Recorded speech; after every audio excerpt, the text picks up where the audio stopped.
This podcast is brought to you by Most Valuable Podcasts, leading the league in podcasting entertainment. What's up, everybody? Ricky Widmer here, along with the one, the only Brandon Swanson. Hey. And we are back for another edition of the Primetime Podcast right here on Most Valuable Podcasts. This is where we look at college football, we look at college basketball. Well, today, we're just looking at college basketball. I wanted to throw, let's see if we want to throw a draft topic in there for the NFL, but when I gave you a selection for the third topic, you said, you know what, let's go all basketball for this one. So that's what we're doing. All basketball. Going to start with our tourney, a little bit of recap, more so a preview of the Sweet 16 and the Elite Eight. Then we're going to jump into Tom Crean getting hired by the Georgia Bulldogs. Then we're going to look at Arizona. Should Sean Miller be on his way out with the Arizona Wildcats? And then looking at Michael Porter Jr., did he hurt himself by playing in the SEC tournament and then in the NCAA tournament with the two games that the Mizzou Tigers had? Before we get into all that, a little bit of housekeeping. Number one, patreon.com/Most Valuable Podcast. That's where you can support us. Make sure we can keep doing what we do for you each and every week. Number two, buy that t-shirt. It's so slick. The MVP t-shirt. That's stored down below in the description as well. Number three is if you're on iTunes, have Apple Podcasts. If you're listening to this on iTunes, you have Apple Podcasts, still go over and give us a 5-star rating on Apple Podcasts. It would really help us out and it would mean the world to us. And then last but not least, mostvaluablepodcast.com. That's where everything goes up, whether it's audio, whether it's video, whether it's an article, whether it's anything. It goes up on mostvaluablepodcast.com. So you want to go ahead and bookmark that baby. But Brandon, what a week. I feel like Thursday to Sunday has been a week in itself. Like, my stress levels and, like, my cheering levels, like, my blood pressure from cheering has just gone through the roof with this past. Like, you were saying before we recorded, it was hard to pick upsets, and then everyone got upset. Yeah, I mean, it was one of those things where it happened exactly how we thought it would, right? A little bit. 16 beat a 1. In the South region, there's a 9 against a 5 and 11 versus a 7. I mean, it's happened exactly how we figured it would. No, it's been, and I've been saying this. Mm-hmm. I know on Twitter, I've been saying this to a lot of my friends. This has been the craziest March that I've ever witnessed, and I really think I can hold firm to that I've ever witnessed in my 24 years. This has been the craziest March Madness that I've ever seen. Well, and I think it's because we've never had a 16 beat a 1. We have, I mean, to in one region, again, 9 versus 5, 11 versus 7, to have an 11 this far, to have even a 7 this far, I think it's, you have the 1 out in the South, the 1's out in the West. It's crazy. It is crazy what's happening and how it's happening in the games. Most of them are so close, down to the wire, down to the last minute. It has been such a fun March. They all are, but this is probably to date the craziest and my favorite. Well, and the thing I asked Sean this, and I want to ask you because I was trying to pull up the tweet, but it was from Thursday. And I can't really find the tweet right now, but someone tweeted me on like Thursday or Friday, and they asked, what do you think of the tournament if they did single elimination until the Final Four in the championship, and then did best of 5 in the Final Four, best of 7 in the national championship? At first, my idea was, no, don't do that. I like the single elimination style. Before I tell you the little story I'm going to do, what would you say to that if they said, hey, we're going to make the Final Four then a best of 5 and the championship a best of 7?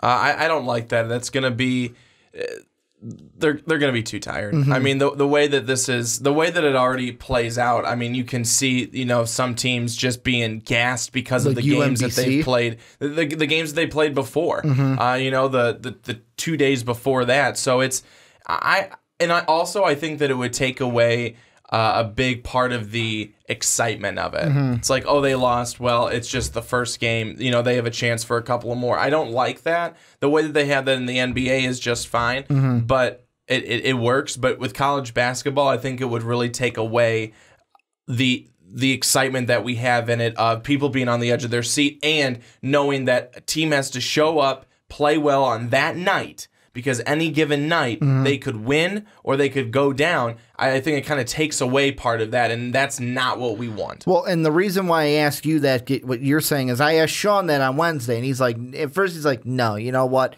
Because he's like, in a series, best team wins. Like, you have Virginia, UMBC. All right, you won that one game. Odds are Virginia's winning 4 before you win 4 if you're UMBC. But with one game, you played better. You got the better hand. You won that one game. And then after the Michigan shot happened against Houston, he sent me and Dave a text message and said, yeah, keep it exactly how it is. Keep it exactly how it is. Like this year, we have seen Loyola with 2 buzzer beaters, basically 2 buzzer beaters, to win their games. Nevada with their, I would say their defensive play to end the game against Cincinnati, but even their play against Texas to force overtime by getting Bamba with a foul and then beating them in overtime. Michigan with that final shot that they had. I'm trying to think of other ones that were really, like the Xavier Texas Southern, that wasn't even a game. But we had, let's see, the Syracuse game against Michigan State was close.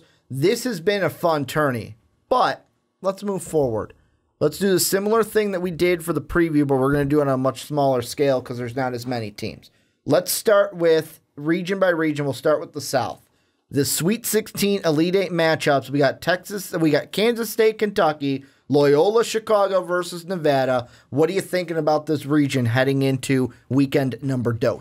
Well, K-State has played well, and this is the first time that they've been back to the Sweet 16 in quite some time. So they're excited to be where they're at. They're going to be going up, though, against a pretty strong competitive Kentucky team. And whenever you have a John Calipari team at this point, you know, it comes down to coaching. And can Coach Cal out-duel your guy? Bruce Weber.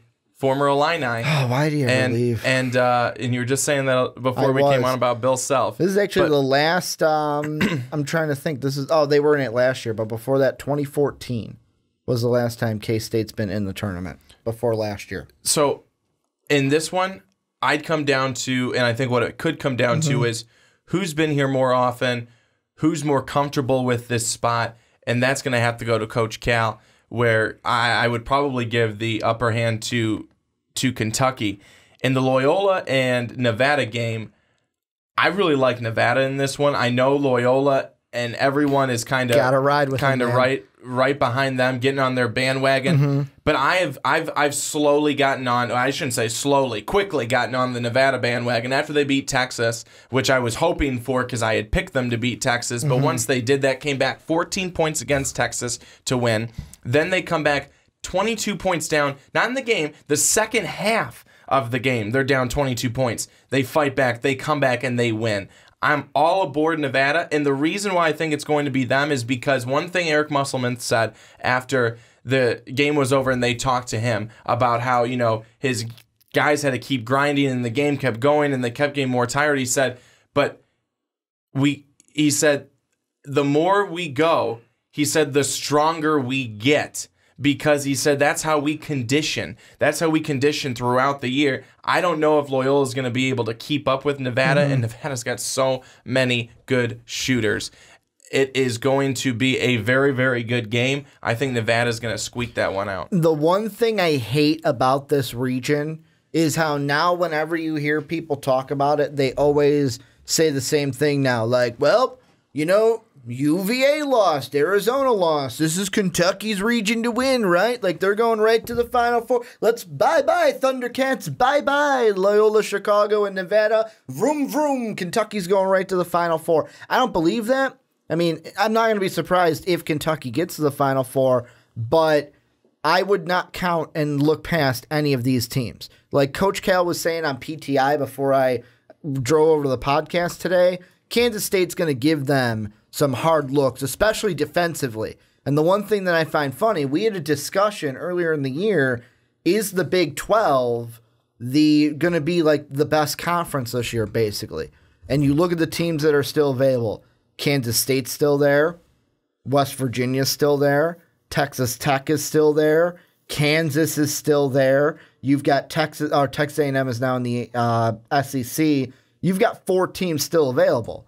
You look at the ACC, I know they had a little bit more teams, I believe. Syracuse, Duke, Clemson, Florida State, so that's 4. And then I don't think there's anyone left. So they both have 4. And you had more entries in the ACC in this tournament than you did the Big 12. So after this weekend, Big 12 could still have or could take the most teams left in the tournament. Loyola Chicago, Nevada. Nevada's a good team coming back from 22 points down. This is going to be, to me, I'm calling it like a wrestling matchup. It's the comeback versus, what do I want to call Loyola? Versus the sister, because of Sister Jean. It's the whole show whenever you watch Loyola is what's Sister Jean. After the game, we're going to Sister Jean. What does she have to say about it? What's she thinking about it? The whole mystique about it.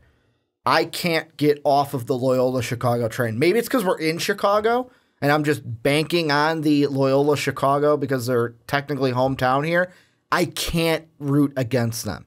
I cannot root against the Ramblers, and I want to see Kentucky Loyola, and I would love to see the Ramblers in the Final Four. You know, I don't think that with whether you see Loyola, whether you see Nevada, I don't think you lose with whoever wins that game because it's an underdog.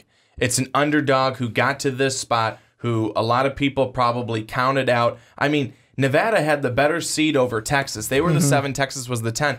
Many people favored Texas in that game. You did. And I think that when the game really got going and Texas had their 14-point lead, that's how it was looking, like Texas was the better team. Nevada was able to come back, keep up, and end up being the team that was able to last longer. And that's where I think Nevada's going to get Loyola, is that they're just going to last longer in the game. And that's what they did yesterday. They lasted longer, and they were more composed than Cincinnati was. Cincinnati, too many fouls down the stretch. Also, it doesn't help when you miss shots for 4.5 minutes and you don't make anything. When you're up 22, I mean, you don't want to say this, but do you think in their minds complacency. Up 22, they were complacent. Were they looking ahead to Loyola Chicago? Cincinnati thought they had won the game. Cincinnati thought they had won the game, as did I think a lot of the viewers, as did a lot of the fans.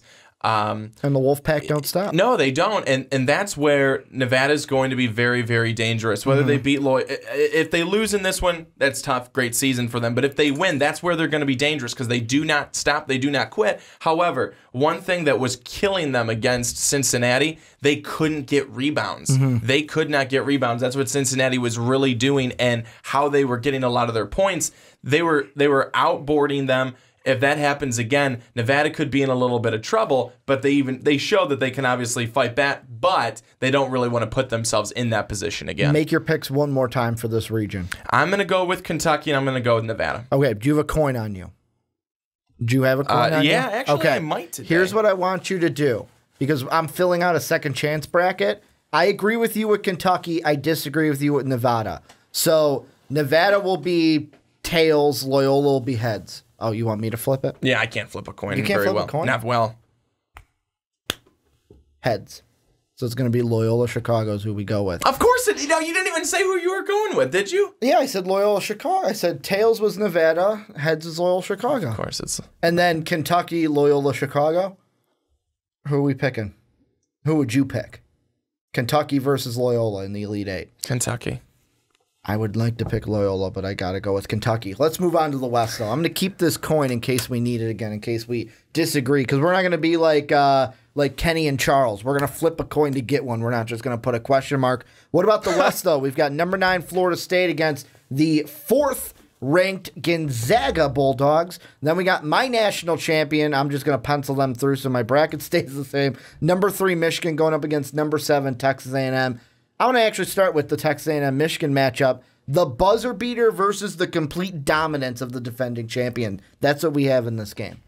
Well, after what I saw from Texas A&M, and I watched that entire game that they played against North Carolina, they're a solid team, and they're healthy. And that's one of the things I know that they had mentioned on the broadcast is that people just now are seeing what they could have been throughout the entire season. That's why all of a sudden now they're coming onto the scene because they're healthy. They have everyone back. They're playing well. They are stacked. Possible lottery pick in Robert Williams. Yes. Yes. And how about that dunk he had yesterday? Ooh, dirty. I liked it. But they're a very, very good team. They can get rebounds. They have a lot of size, especially right down low with Davis. I think that this is a team that's going to be tough for Michigan, especially if Michigan's outside shooting doesn't come to play. But like how it was against Houston, where Houston and Michigan weren't hitting much from beyond the arc in that game. That's exactly what I'm thinking. But Michigan's got to get off to a better start. They obviously did not get off to even a good start against Montana, but that was Montana. They were able to. I'm not saying that because Montana could have been the Marshall, this year, but could have been the UMBC. But they were able to come back against them. This Texas A&M team, I think, is going to be a lot more difficult to be down that much early. And we saw what North Carolina couldn't do. They couldn't make their threes. Yeah. That's what they relied upon. Michigan, most likely, going to be relying upon the three again. If it's not there and they're going 6 of 31 from the floor on threes, we saw what could happen. They won't win. They will not win, and Texas A&M will take control. So that's going to be a really good game. And the one thing I know people are going to mention is, guys, how do you not look past the Michigan basically had I'll even say it, Michigan had the basketball gods in their favor against Houston, because I think it was Davis for Houston, if he goes to the line and makes makes 2 of those 3 free throws that he missed, he missed his last 3 or last 4 free throws from the line, he makes 2 of those, Houston wins by 1, buzzer beater doesn't matter. So, there's that to it. Then there's we were learning today that Poole, the freshman who made the shot, said he couldn't see the basket when he let the ball go. The guy who was in front of him, he did not have a visual on the basket. Just let it go. Just let it go. And did you see that it was, I think, a summer ago, he made a game-winning shot. Yep. Same angle, same way his legs were, everything like that. Time. Crazy, identical. And the GIF that I retweeted from Yahoo Sports is the perfect GIF from that game, because you see the one player from Houston laying on his stomach like this. He's crying under there, it. And just behind him, you see the Michigan pile going crazy that they won. The perfect GIF from the tourney this past week, or maybe of all time. Well, what I liked is that everyone's running around on the floor for Michigan. He didn't want him to tackle him. And Mo Wagner stops. And one of the Houston guys on the sidelines, is standing there. He stops. He goes over to him. He gives him kind of a little hug over the shoulder, and then kind of, jogs. Goes back. I just thought that was really classy. Sportsmanship. And that's really good sportsmanship, because you can get so caught up in that. It's nice to be able to still come over and say, hey, you guys played your hearts out. And, I think that's nice to see. Who are you picking, Michigan or Texas A&M? I'm going to go with Texas A&M. I'm going to go with Michigan. So we're going to have Michigan as heads, Texas A&M as tails. So how I'm doing it is the team on top is heads, the team on the bottom is tails. What does it say, B? It's heads. So it's Michigan. Michigan moves on. Brandon's not had. Brandon thinks the coin that he gave me is rigged. But so here's the thing: is that my bracket is absolutely. It's got more red on it, I'm sure, than green. Yeah, that's why we're doing this. You get a second chance, B. Yeah, I don't even think I do well with my second chance. But I've got Michigan as my loser in the championship to Michigan State. What about Florida State and Gonzaga? Gonzaga beating Ohio State. They almost lost that game. And then Florida State, yeah, Xavier, you might have trounced your 16 seed, but Florida State came to play, got the win. I like this Gonzaga team. I think that this is a prime example to me of the conversation that people are having right now of you see these mid-major teams having a little bit more success because they have juniors, they have seniors, they have the more experienced guys. This to me is going to come down to the Zags are more experienced when it comes to the tournament, and Coach Few is going to know and going to have his guys prepared for this first game. I think the Zags come out, take care of business, get rid of the Seminoles in this game. I'll be honest with you. I have not seen a Gonzaga game yet this tournament. Not as flashy as they were last year. But they have not won games outright like they did last season. Obviously, their first game was really close against UNC Greensboro. They only win by 4. I told you to watch out for them, too.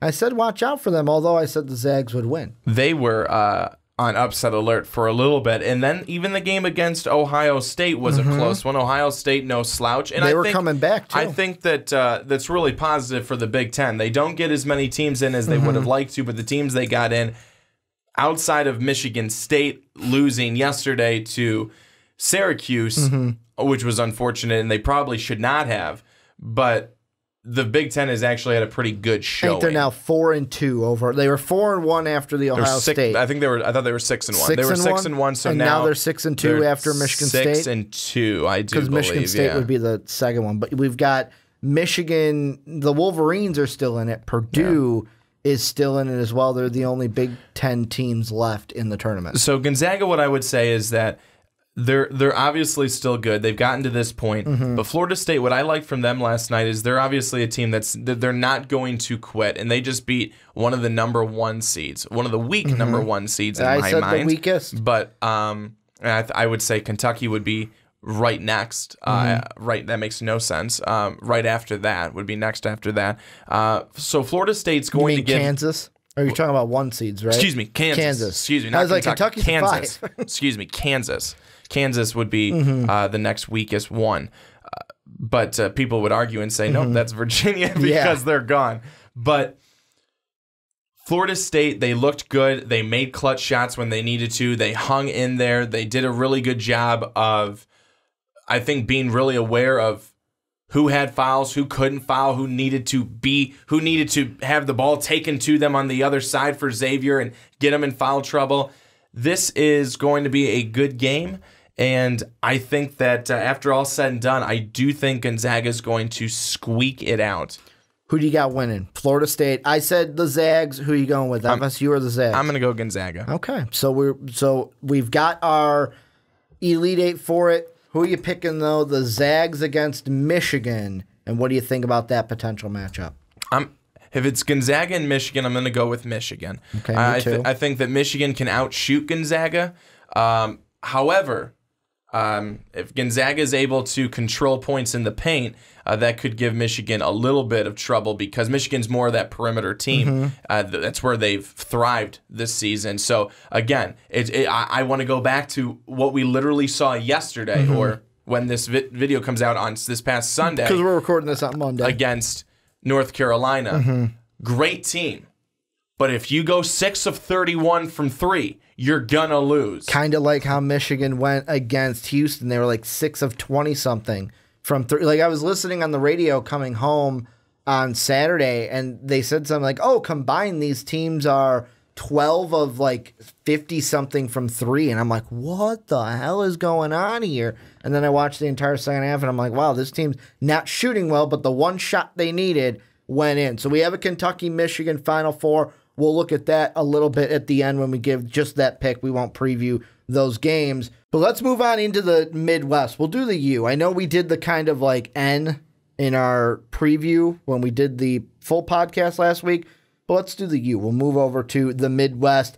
We got the Kansas Jayhawks, number 1, taking on the 5th-seeded Clemson Tigres, who just demolished the Auburn Tigres in a Tigre-on-Tigre matchup in the second round. Then Syracuse, who Tom Izzo said, man, that zone is tough to play.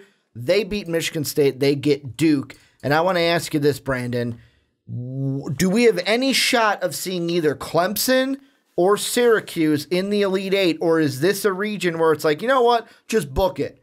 Book it. You got Duke, who's playing confident right now. Kansas is playing confident right now. Although Kansas almost lost to Seton Hall, and I was kind of rooting for that, to be honest. I'm sorry, Patrick. But are we for sure going to see a Kansas Duke Elite Eight, or is there a chance for Clemson Syracuse to ruin that party? Well, if there's anything that this tournament has showed us this year is that nothing is for sure. Mm-hmm. You can't book anything.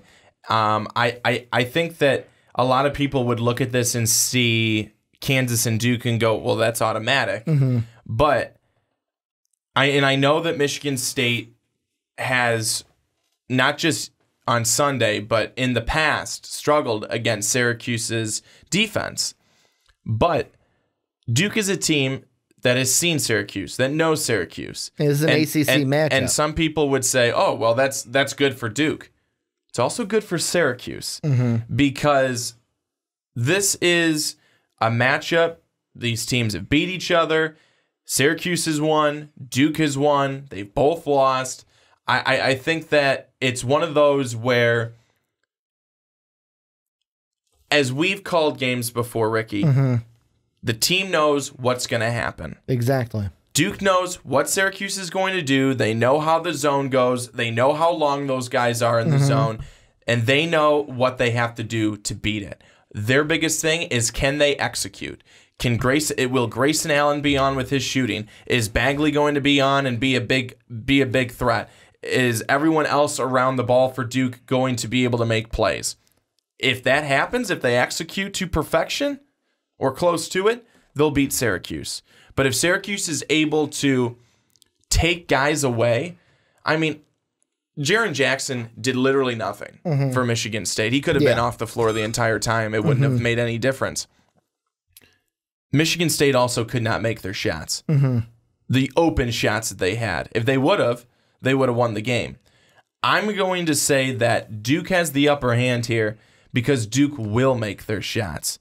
Duke's playing at a better level right now, and I think that Syracuse is going to find it difficult to be able to slow them down. When it comes to Duke this year, you know how in the preview for the whole tournament we said we're either going to see two Duke teams, or we're either going to see one Duke team that comes out and it's like, all right, they're going to get bounced in the first weekend, or we're going to see a Duke team that goes all the way to the championship. I'm kind of feeling after two games we could be looking at the latter. We could be looking at a Duke team that is in the national championship. Now, do I want that to happen? No, because 3 of my Final Fours are alive, and Duke is not one of them, and my national championship is knocking on wood, still alive, thanks to Michigan, that final shot. My champion didn't get knocked out by Houston. This Duke team is rolling, and all the starters are rolling. They're just playing right at the exact time. This is a game where coming in, I was thinking, like, before you spoke, I was like, oh, well, a good thing is that Duke gets a week. Like, if this was we got to play them after playing a game already, all right, Syracuse's zone might get the jump on them because they might be tired. A beneficial thing to Duke might be, hey, we're coming into this game rested, so we can expel energy in this game to beat the zone.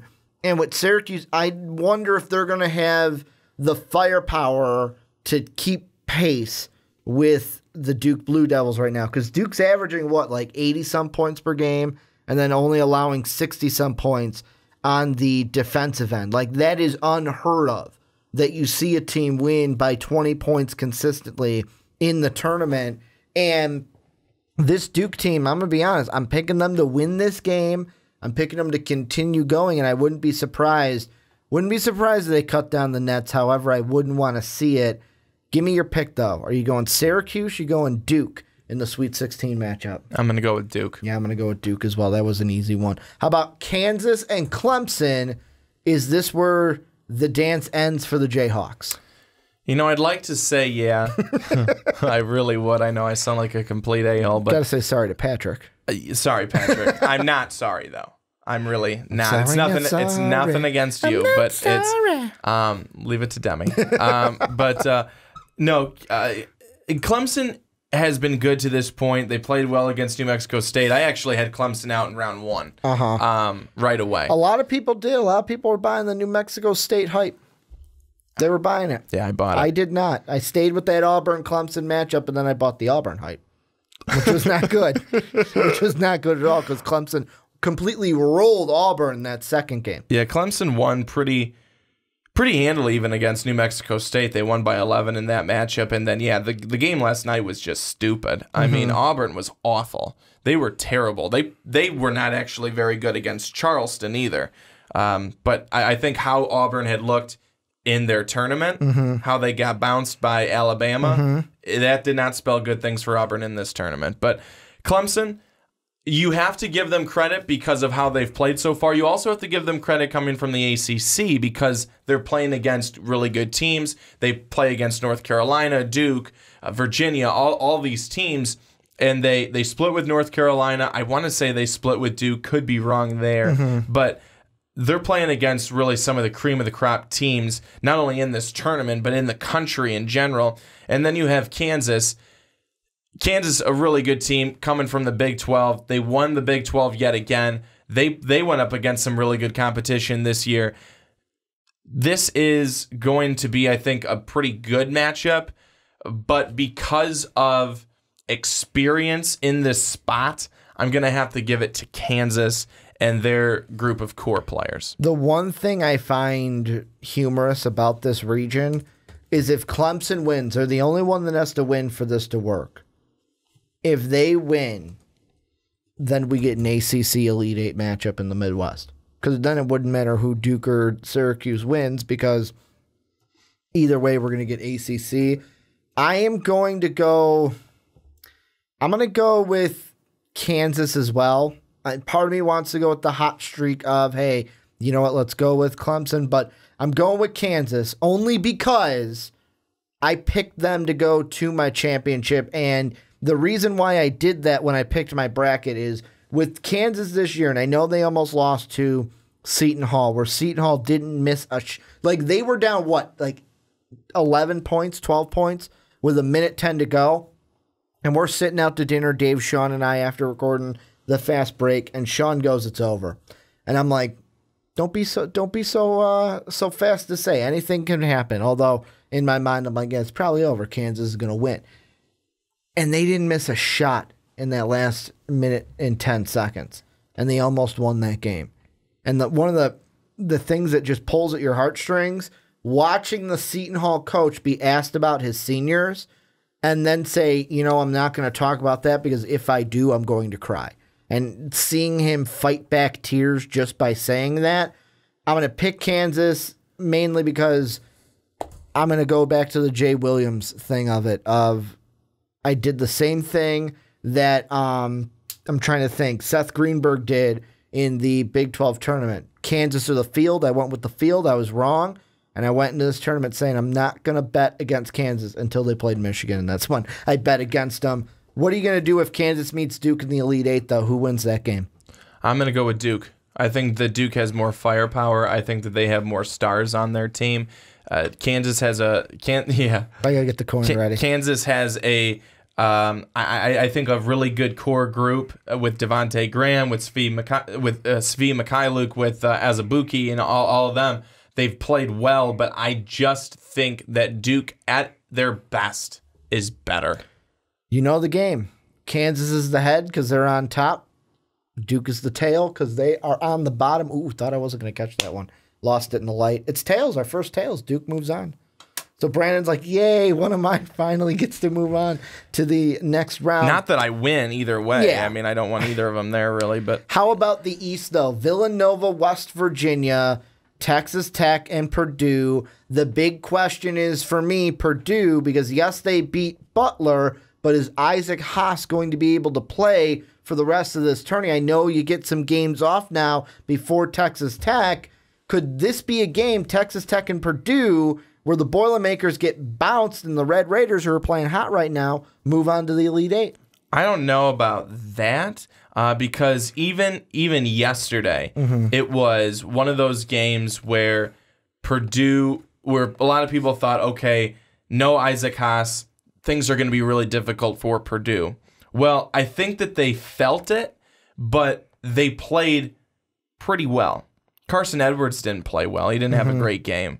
But everybody else kind of came and showed up. Dakota Mathias, I thought, had a nice game, and he had a couple of really clutch shots and a clutch three towards the end.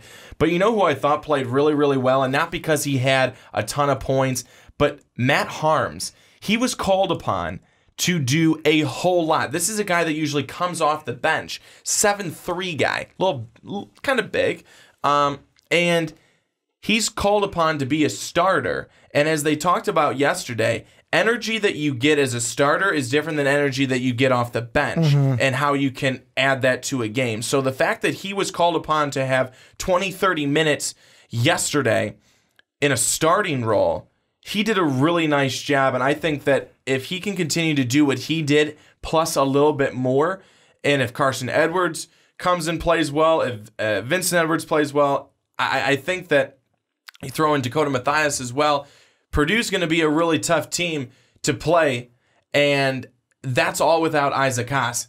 I mean, he can try it again. He's not going to be able to go. He's just not. I mean, he couldn't even put a shot up yesterday. Well, and Purdue looked still against a Butler gave it their all. They literally gave Purdue everything they had, and Purdue was still able to look better and come out with the win. Well, the thing that I think back to, and I want to get to, I got to get his name right. The thing that, it was Frank Martin, that's who it was. That's who they had on CBS Inside, whatever it is, after the game. And they were talking about this, and he said there was one time, and I might be misquoting, but I'm trying to remember what I heard on TV. Frank Martin said, he goes, yeah, I was on a team once where players injured. It's something like same thing with the shoulder or the elbow, and the doctor said, no, you're not cleared. And he goes, I'm playing in this game. There's no way you're keeping me out of it. And the doctor goes, give me 10 push-ups. You can give me 10 push-ups, I'll medically clear you. Kid, tears down his face in agonizing pain, does 10 push-ups, and the doctors go, all right, you're medically cleared. Frank Martin goes, now as a coach, I'm in a position where it's like, where you're looking at it, well, the doctors cleared him. Do I play him because he's medically cleared? Or do I not play him because, and he went into the whole thing of like the whole father figure thing and going into what like the players mean and that. And he goes, it's a fine line you got to ride. And Purdue's going to have that. And I don't think Isaac Haas plays in that game. And that's why I think this could be a prime game that Texas Tech gets the jump. Like, they are another team that is catching fire right around the right time of the year. They are catching fire at the right time, winning their last two games. And I wouldn't be surprised if they go up against Purdue, who, yeah, they got past Butler, but I'll be honest, I was score watching that while I was at work on Sunday, and I was looking at it going, this is closer than Purdue fans might like. Like, we had Matt on this phone, and I asked him, what if Butler beat Purdue? And he goes, well, it sounds like a Purdue thing. It's a team we should beat, but we'll probably lose to them if we play them. So with me coming into this weekend, if Isaac Haas doesn't play, I got to give the needle going to Texas Tech. If you had to pick, what's your gut saying, Purdue or Texas Tech? Well, right now, I just wanted to mention, because I talked about Purdue, I wanted to also put in something for Texas Tech, is that they're a team that's, you can tell they're getting better, but it's also because they're healthy. Yep, they have right at the right time. Keenan Evans, their number one player on their team, healthy, and he Zaire had Smith. 22 points and 23 points respectively against SF Austin and then against Florida. And then Zaire Smith has just gotten better in this tournament as it's gone along. 10 points against SFA and then 18 points against Florida. And both of them have been dogfights. I mean, SF Austin really played well against them. They were down at, I want to say Texas Tech, weren't they down at halftime or something like that? So. It was a really close game, and then the game against Florida, again, another close game. They're able to come out in the end and win that one, but you have those two players, and like you mentioned, Zaire Smith as well. That's tough, and how is Purdue going to be able to defend against that? But how's Texas Tech going to be able to defend against some of the big guys that like Harms, and how are they going to be able to defend the outside shooting that Purdue brings as well? I'm going to say that in this one, and it's really, honestly, it's really a tough choice. Do I need to pick up the coin? That's the question. It's a tough choice in this one because Both teams are looking really good. They're pretty hot. They're still moving right along, even without Isaac Haas. The fact that Purdue was able to win yesterday, I know it was close, but I'm going to say that the Texas Tech Red Raiders are going to edge the Boilermakers. Don't need the coins. I'll put it right there. How about Villanova, West Virginia? And West Virginia, team from my original bracket, they're my Final Four team. They're the team that I picked to get out of this region. This was a matchup I picked. And to me, the thing that West Virginia showed, I know it was Marshall, but what they showed is they are a very good defensive team, and it is going to be hard to beat them. And this is a matchup I had wanted to see because I want to see everyone coming into the tournament is Jalen Brunson this and Jalen Brunson that and Mikal Bridges, like draft talk. Mikal Bridges this, Mikal Bridges that. Are they great players? Do they deserve that much talk? Yeah, I'm not saying they're not. I love Brunson without even knowing him, and that's because he's a Chicago guy, Chicago area guy from the Lincolnshire area, Stevenson alum. But this is the matchup I wanted because you've got the team with the scorers, the big one being Jalen Brunson, who's a player of the year caliber player, and then you've got West Virginia, who's that gritty defensive team from the Big 12.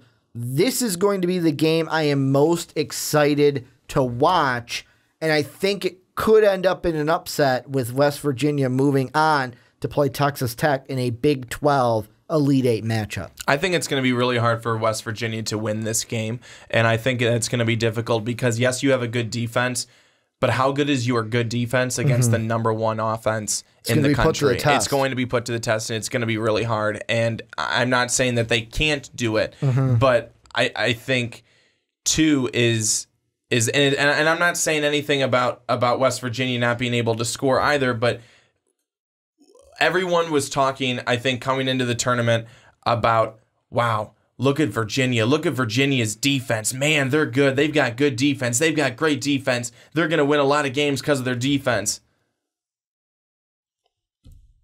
Well, they lost because they had no offense, and they couldn't find it. Now, is that going to happen to a team like West Virginia? Are they going to come? Are they going to play some really good defense? Are things going to go really well? They're going to kind of, hold Villanova in check, but they're not doing much to pull away. It's still staying close because West Virginia can't score. And I'm not saying that's going to be the case, but Villanova, and maybe I'm buying it too much, they are such a well-coached team. They are. Jay Wright is such a good coach. He's so smart. He's so good. He knows his guys.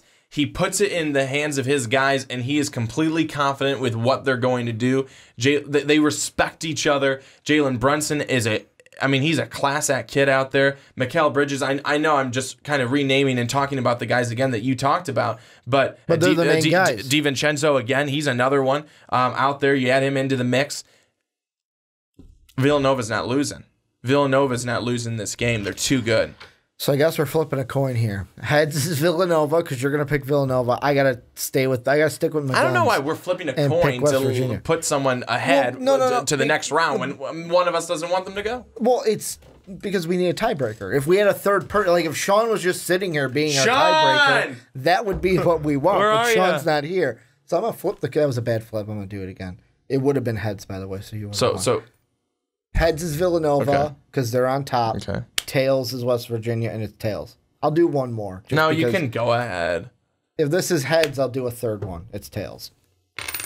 So they're not winning. West Virginia, Texas Tech. Who you got winning that one in this matchup? Just because that's what we have out of our flip coin pick. Because we need to flip a coin for that second pick. West Virginia, Texas Tech. Who moves on to the Final Four? I'm going to go with Texas Tech. Okay. I'm going to go with Texas Tech. You know what? Flip a coin because I can't go against the West Virginia Mountaineers, even though I don't care if Texas Tech moves in, it's going to be West Virginia. So we're just going to pick our Final Four. First one, Kentucky, Michigan. Who you got winning that game? Kentucky, the Wildcats, Michigan, the Wolverines. I'm going to go with Michigan. I think that with and I'm not just doing that because you wanted me to. Flip a coin? I'm going to go with Michigan because they are a team right now. not just with the magic that happened the other night, but they have momentum. They've got a lot of momentum. They are. If they continue to have good shooting nights, when I say continue, I don't know why I used continue because they really haven't had good. But if they start having good shooting nights, we haven't seen one yet, but we've seen it during the regular season. If they do that, if their guys come to play, Abdul Rahman leading the way, that is going to help lead them over what is a very well built Kentucky team. West Virginia, Duke. Who moves on? Duke. Yeah, same thing. West Virginia ain't going to win that game. Then we've got Michigan and Duke. Who's winning the national championship? Duke. Oh, we got to flip a coin for real. I thought you were going to pick Michigan. Be on my side, B. I caught that one with my finger, so I'm not going to use that one. Heads. We'll do best 2 out of 3 because it's the national championship. Heads. Your coin don't like you. Your coin just does not like you. Pick a score. Michigan beats Duke by what? I'm gonna say 83 to 80. 83. Oh, that's 20. 83-80. Submit the picks. The onside kick now has a second chance group. I might make a group for it, so check the description. No one's going to win anything for this, just if you want to say, hey, you know what, I like filling out brackets, and I want to go against the Primetime Podcast. What would we have won the first time? For the first bracket? We're gonna figure that out. Okay. We're going to figure it out. We're going to figure it out based on who wins it. But this is where you guys come in. Let us know what you think of the Sweet 16. Let me know what you think of, well, let us know what you think of the Elite 8 down below in the comment section.